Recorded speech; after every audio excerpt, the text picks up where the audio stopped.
ഞങ്ങൾക്ക് ഞങ്ങൾ കൊച്ചുങ്ങളെ കൊണ്ട് സ്കൂളിൽ വിടണ്ടായി.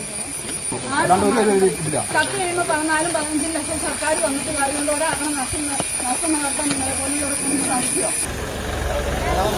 പാളയം പറയാൻ പറ്റില്ല. ഓഫീസ് പ്രവർത്തനം നടത്തപ്പെടുന്നുണ്ട്. നിങ്ങൾക്ക് പ്രതിഷേധിക്കുകയാണെങ്കിൽ നിങ്ങൾ പ്രതിഷേധിച്ച പറ്റുള്ളെങ്കിൽ ചെയ്തോ, നിങ്ങൾ ഇവിടെ സമാധാനപരമായിട്ട് ചെയ്തോ. അല്ലാതെ ആളിനെയും തടയാൻ പറ്റില്ല. ഇവിടെ പറയുന്ന കേക്ക് ഇത് അനധികൃതമാണ്, നിയമവിരുദ്ധമാണ്. FIR ഉണ്ടാവും, കേസ് ഉണ്ടാവും, അറസ്റ്റ് ഉണ്ടാവും, നടപടി ഉണ്ടാവും. ഒരു കാരണവശാലും അറിയില്ല. ഞങ്ങൾ ഒരു 3 ദിവസം മുമ്പ് ചേട്ടന്റെ കാലാന ചവിട്ടി വിളിച്ചു റോഡിലൂടെ പോയപ്പോൾ. ഈ 3 ദിവസം ഞങ്ങൾ എല്ലാവരും കൂടി പോലീസ് സ്റ്റേഷനിൽ പോയി, ഫോറസ്റ്റ് സ്റ്റേഷനിൽ പോയി പറഞ്ഞിട്ടുണ്ട്. ഇന്ന് ഇതുവരെ ഈ സമയം വരെ അവരുടെ അടുത്ത് ഒരു മൂവ്മെന്റും ഇല്ല. സോ ഞങ്ങൾക്ക് ഈ ഇപ്പൊ ഞങ്ങൾ ഇന്ന് ഈ ഇവിടെ പോരിന് പകരം ഫോറസ്റ്റ് സ്റ്റേഷനിൽ പോയി പ്രതികരിച്ചാൽ അവിടെയുള്ളവർ ഉള്ളിലുള്ള അവരുടെ ഡ്യൂട്ടിയും പുറത്ത് റൗണ്ട്സിന് പോകുന്നവർ അവർ പോകും. ഞങ്ങൾ അവിടെ നിന്ന് വെയിലും മഴയും കൊണ്ടുവരും. ഇവിടെയാണ് 1 lakh to 3 lakh daily collection കിട്ടുന്ന സ്ഥലമാണ്.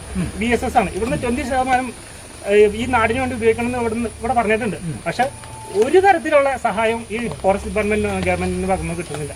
അതുകൊണ്ട് ഞങ്ങൾ പ്രതീക്ഷിക്കും. ഞങ്ങൾക്ക് വേറെ വഴിയില്ല.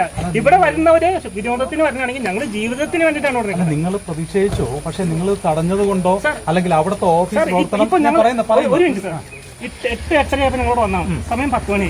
ഇന്ന് വരെ ഒരു ഫോറസ്റ്റ് ഉദ്യോഗസ്ഥൻ ഇവിടെ വന്നിട്ട് എന്താണ് പ്രശ്നം എന്ന് ചോദിച്ചിട്ടില്ല. 3 വണ്ടി അവിടെ കിടക്കുന്നുണ്ട്, ഫുൾ ഓഫീസേഴ്സ് അവിടെ ഉണ്ട്. ഇതുവരെ ചോദിക്കാം. ഞങ്ങൾ എവിടെ പോയി ചോദിക്കണം? ഞങ്ങൾ ആർട്ടിക്കിൾ 14, 19, 21 ഈ രാജ്യത്തെ ബാക്കി പൗരന്മാർക്കുള്ള എല്ലാ അവകാശവും ഞങ്ങൾക്കുണ്ട്. ഞങ്ങളിതിൽ ഒരാളെ കടത്തിവിടില്ല. പക്ഷെ ഒരാളെ കടത്തിവിട്ടില്ലെങ്കിൽ നിങ്ങൾക്ക് അതൊന്നും വേണ്ട. നിങ്ങൾ ഹൈക്കോടതി അല്ല സുപ്രീം കോടതി ആയിരുന്നാലും നിങ്ങൾ അറസ്റ്റ് ചെയ്ത് മാറ്റും, റിമാൻഡും ചെയ്യും. ഓഫീസ് പ്രവർത്തനം തടസ്സപ്പെടുത്തുകയാണെങ്കിൽ റിമാൻഡ് ചെയ്യും. ഒരു തടസ്സപ്പെടുത്തി നോക്ക്, ചുണയുണ്ടെങ്കിൽ തടസ്സപ്പെടുത്തി നോക്ക്.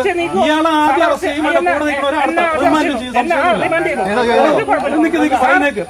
പറയുന്നേക്ക് പൂച്ചാളിത്തരം കാണിച്ചിട്ട് ആരും ഒന്നും നേടിയിട്ടില്ല, അനുവദിക്കത്തില്ല. നിയമം കയ്യിലെടുക്കാൻ അനുവദിക്കത്തില്ല. പോലീസ് ഇത്രയും ഉദ്യോഗസ്ഥരെ നിൽക്കുമ്പോഴത്തേക്ക് തോന്നിയ ദിവസം കാണിക്കാനായിട്ട് ഞങ്ങൾ നോക്കിക്കും. പിന്നെ നിങ്ങൾ പ്രവർത്തനം തടസ്സപ്പെടുത്തുകയും എത്രയെങ്കിലും ദൂരെ നിന്ന് വരുന്ന ആൾക്കാരെ തടഞ്ഞിട്ട് വേണം നിങ്ങൾ ഇവിടെ പ്രതിഷേധം നടത്തുന്നത്. അതാണ് സമരം. അതാണ് സമരം.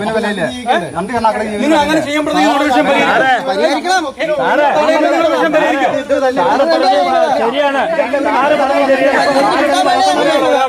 സംസാരിക്കണ്ട, അതിന്റെ ബന്ധപ്പെട്ട ആരെങ്കിലും സംസാരിക്കും.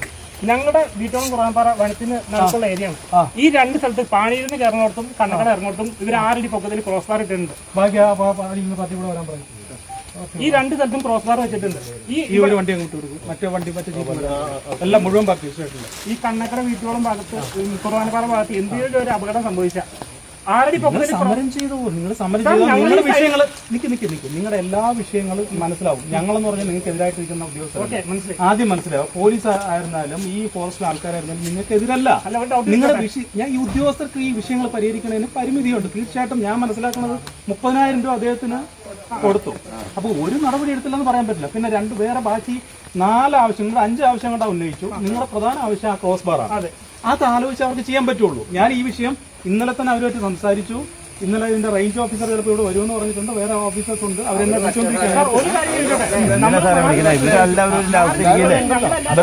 ചോദിക്കാൻ പറഞ്ഞേ. പറഞ്ഞാൽ ഈ വരുന്ന ആൾക്കാർ ഈ വിഷയങ്ങൾ അറിയാമെന്നുള്ള ഒന്നുമല്ല, മനസ്സിലായി. അവർ ഇത്രയും ദൂരം യാത്ര ചെയ്തു. മാത്രമല്ല ഇതൊരു ഗവൺമെന്റ് ഓഫീസാണ്. നിൽക്കും, നിങ്ങൾ ഹൈക്കോടതി അഡ്വക്കേറ്റ് ആണ്. ഗവൺമെന്റ് ഓഫീസ് പ്രവർത്തനം തടസ്സപ്പെടുത്തിയാൽ ജാമ്യമുള്ള വകുപ്പാണ്, ഇല്ലാത്ത വകുപ്പാണ്. നിങ്ങളൊരു വകുപ്പ് പറഞ്ഞു.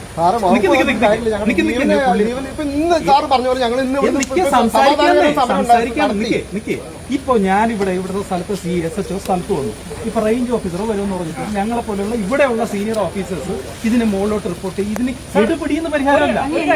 റീസണബിൾ ആയിട്ടുള്ള ഒരു സമരത്തിന് ഞാനും വരാം. അല്ല, ഇവിടെ നമ്മൾ വനത്തിന്റെ ഉള്ളിൽ കിടക്കാൻ ഭേദം 14 ദിവസം റിമാൻഡിന്റെ അകത്ത് കിടക്കുന്നത്. അവിടെ ആന സുരക്ഷമായിട്ട് ഞങ്ങളുടെ പിള്ളേരെ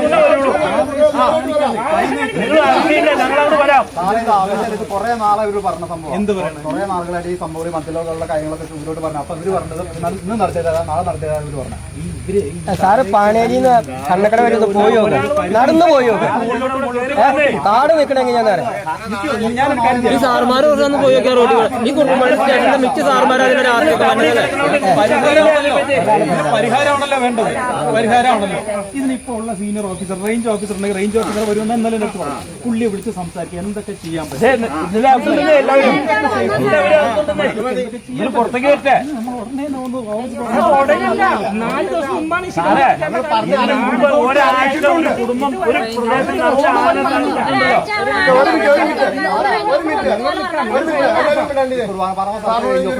വന്ന് സമ്മതിച്ചിട്ട് പോയതാ സംഭവം. നേരത്തെ ഈ ആനയുടെ സംഭവം എല്ലാം പറഞ്ഞു. കാട്ടിലുണ്ട്. നമുക്കതിന് പരിധിയില്ലേ? നിങ്ങൾ നാളെ അല്ല, 1.5 കിലോമീറ്റർ താഴെ ഇവിടെ ഉണ്ടോ?